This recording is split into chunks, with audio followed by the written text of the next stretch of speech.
Welcome to my channel learning with Toshiba. So आज हम कर रहे हैं अपने निदानात्मक कक्षाओं का जो मॉड्यूल हम कर रहे थे उसका 11वां चैप्टर पृष्ठीय क्षेत्रफल और आयतन। उसमें हम पहला प्रश्न कर रहे हैं अर्धगोले का संपूर्ण पृष्ठीय क्षेत्रफल का सूत्र बताइए। तो इस चैप्टर में आपको एक चीज बता दूं, जब तक आपको सूत्र याद नहीं आप आगे कुछ नहीं कर पाएंगे। तो इसको आएगा 3πr²। निम्नलिखित में से ठोस आकृतियां नहीं है, तो वर्ग होगा इसका। ठोस आकृति वर्ग नहीं है क्योंकि ये समतल आकृति है। शंकु के आयतन का सूत्र बताइए। शंकु के आयतन का सूत्र है 1/3πr²h। पर गोले का पृष्ठीय क्षेत्रफल खालिस्तान होता है। गोले का पृष्ठीय क्षेत्रफल होता है 4πr²।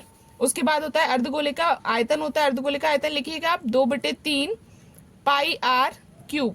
उसके बाद है शंकु का कुल पृष्ठीय क्षेत्रफल होता है। शंकु का कुल पृष्ठीय क्षेत्रफल लिखिएगा πr ब्रैकेट में r+l। हमारा प्रश्न क्रमांक 3 है। एक शब्द में एवं एक वाक्य में उत्तर। पहला है हमारा शंकु के पृष्ठीय क्षेत्रफल का सूत्र लिखिए। तो ये लिखा है πr_l। उसके बाद एक शंकु की त्रियक ऊंचाई और त्रियक ऊंचाई 12 और 13 सेंटीमीटर है। इसके आधार की त्रिज्या बताइए। तो मैं आपको बता दूं, जब एक शंकु बनता है तो ये उसकी त्रियक ऊंचाई है। त्रियक ऊंचाई हमें 13 दे रखी है। यहाँ बीच में हमारी ऊंचाई होती है जो हमें 12 दे रखी है, और ये हमारे आधार की क्या बन जाएगी, त्रिज्या। तो हमारा 12, 13 और 5 का ट्रिपलेट होता है। हम इसे पाइथागोरस से सॉल्व कर लेंगे तो क्या हो जाएगा 5 सेंटीमीटर। उसके बाद 3 सेंटीमीटर त्रिज्या वाले गोले का आयतन। तो गोले का आयतन 4/3πr³ होता है। इसको पाई को हम पाई रहने देते हैं, आप चाहे तो सॉल्व कर सकते हैं। हमने 4/3, हमारा आर का मान क्या है 3 सेंटीमीटर, तो 3 का क्यूब किया 9, और 3 से ये काटेंगे हमारा क्या हो जाएगा, हमारा 3 से 27 काटा 9 बार में, और 9 का 4 में गुणा किया तो हो जाएगा 36 सेंटीमीटर। 9 चौक 36 सेंटीमीटर। चूंकि हमारा आयतन निकाला तो हमारी वो क्या चलेगी, घात 3 की।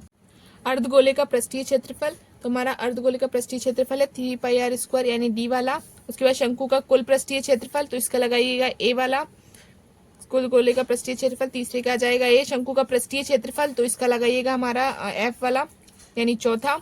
उसके बाद हमारा है अर्धगोले का अर्धगोले का आयतन। अर्धगोले का आयतन होता है सी वाला यानी कि हमारा ये 5वें नंबर का, और ये हमारा 6वां गोले का आयतन।